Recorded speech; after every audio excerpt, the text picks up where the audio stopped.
and our next lecture on verbs is regarding the simple tenses. When we talk about the tense of a verb, we're talking about when an action takes place. It's not necessarily in time, but in relation to other events, where in a sequence of occurrences does the action take place. A verb is going to change its form to show tense.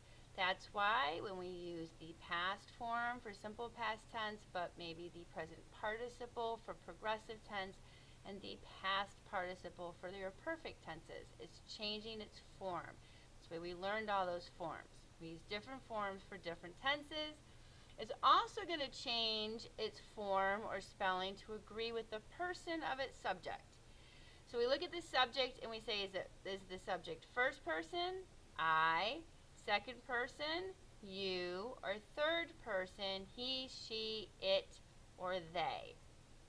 And your verb may change.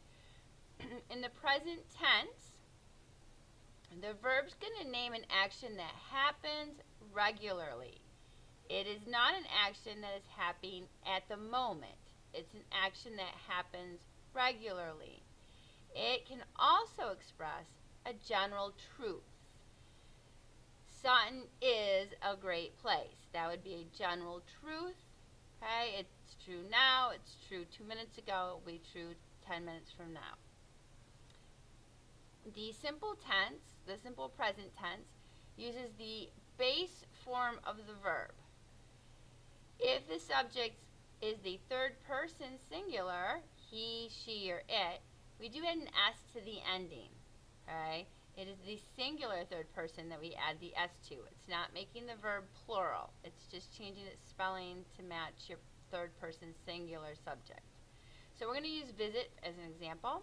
So present tense of visit using the base form is visit, I visit, you visit, he or she or it visits with the S. We visit, you visit, they visit. Okay? Using base form every time, adding the S for third person singular. Very simple. Past tense names an action that has already happened. So we think of it as being in the past because it's already happened. But that's the important piece, that the action has happened. In the past tense of many verbs, regular verbs are formed by adding ed to the base. Of course, irregular verbs, we have many ways of forming the past tense. We use the past form of the verb. Charles visited yesterday.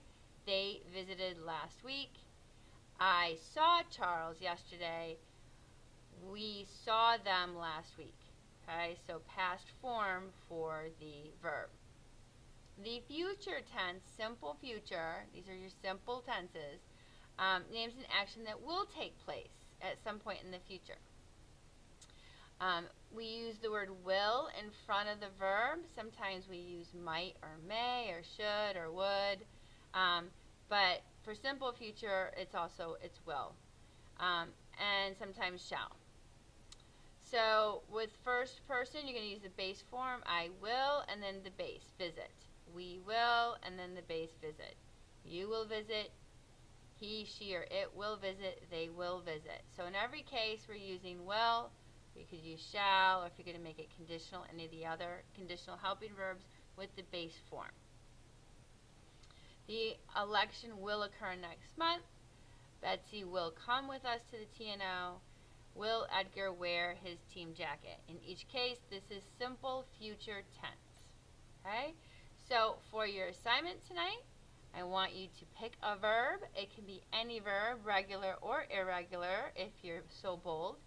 And give me 3 sentences with it. I don't care what your subject is, but you must give me 1 sentence in the present tense, 1 sentence in the past tense, and 1 sentence in the future tense using the verb of your choice.